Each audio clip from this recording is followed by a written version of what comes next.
السلام عليكم ورحمة الله، اللهم صل وسلم وبارك على سيدنا محمد وعلى آله وصحبه أجمعين. ازيكم حبايبي عاملين ايه؟ يا رب تكونوا بخير. وحشتوني ومش وحشتوني، على ان انا تقريبا دلوقتي معاكم لايفات نص نص، يعني مش كتير قوي. يا رب كل وصفاتي تكون بتعجبكم، ويا رب اكون خفيفة عليكم، ويا رب كل حاجة اكون بقدمها لكم تكون مناسبة وسهلة ومتبقاش صعبة او فيها اي عقد وكده.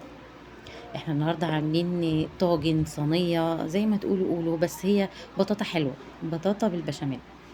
بتجيبي كده حوالي كيلو بطاطا، بتقطعيه حلقات بالشكل ده كده.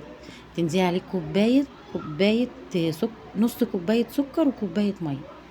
نص كوبايه سكر وكوبايه ميه، عايزه تخليها كوبايه سكر بحيث ان انت تحبيها، هي ما كانتش معسله قوي بصراحه. بس لو انت حابه يعني سكرها زياده شويه، بتحطي نص كوبايه سكر وكوبايه ميه لغايه ما تغلي معاكي.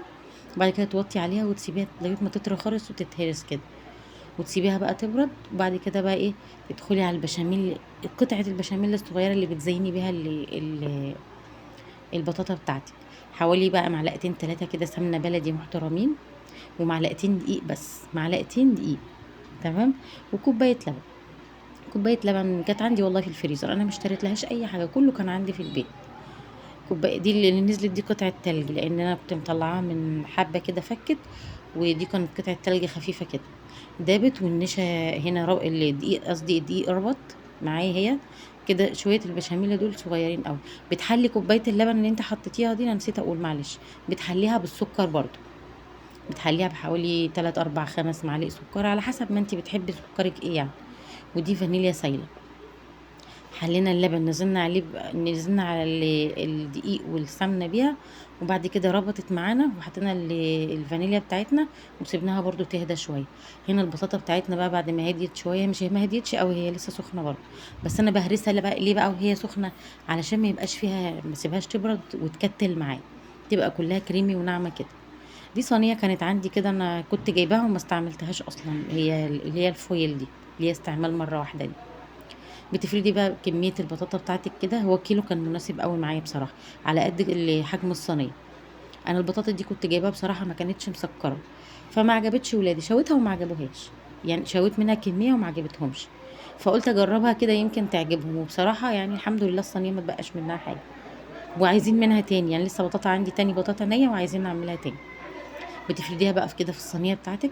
عندك بقى مكسرات كده من بواقي رمضان، عارفاها انتي، زبيب وجوز الهند والسوداني والحاجات دي. حطي، ما عندكيش ما تحطيش، مش افتراضي هي، يعني هي بس مجرد ايه، انها بتدي نكهه وطعم حلو قوي للصينيه بتاعتك. فردت عليها كده بقى المكسرات. بتجيبي بقى البشاميل بتاعك، بتنزلي بقى على الوش كده، وتفرديه بقى بمعلقه بالسباتيولا بتاعتك باي حاجه. اهو هنا بقى بنجيب البشاميل بتاعنا اهو، بتحطي بس ايه قطع كده بعيدة عن بعضها، عشان لما تيجي تفرديه يفرد معاكي، يعني ما يبقاش كله ماسك في مكان واحد. يا ريت بقى اللي عجبه الفيديو بتاعي ويجربه، وان شاء الله يا رب تكون وصفة سهلة وخفيفة عليكم. ويا ريت بقى ما تنسونيش في اللايك والاشتراك فضلا وليس امرا. هنا بقى فردنا البشاميل بتاعنا كويس. دي تركايه كده من عندي عشان تحمر الوش. دي سمنه بلدي والله. بتفرديها كده على الوش، بتفرديها بالمعلقه بتاعتك، وترشيه بس معلقتين ثلاثه كده للطعم. وفعلا فعلا ودت الصينيه بتاعتنا او الطاجن الصغير بتاعنا ده في حته تانية خالص، خلت طعمها تحفه.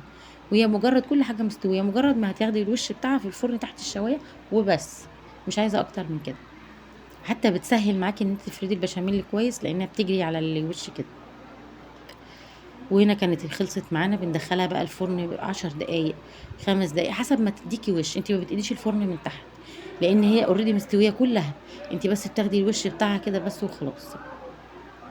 والله والله والله بجد، يعني طعم وريحه تجنن، كانت تحفه. هي سخنه كانت لذيذه، بس وهي ساقعه او تسيبيها تبرد شويه كده وتدخليها التلاجة، طعم تاني خالص. ولما باتت بقى تحس انها قطعه، شفتي المدلعه المصريه بتاعتنا دي، زيها كده، تحفة. كان نفسي اوريها لكم فعلا وهي بايتة. بقى منها قطعتين بس والله وهي بايتة. كان طعمها تحفة جدا. يا رب بقى تكون عجبتكم وان شاء الله. يا رب كل فيديوهاتي كده تكون خفيفة وسهلة عليكم، وان شاء الله تجربوها. ويا ريت ما تنسوش اختكم بقى في اللايك والاشتراك.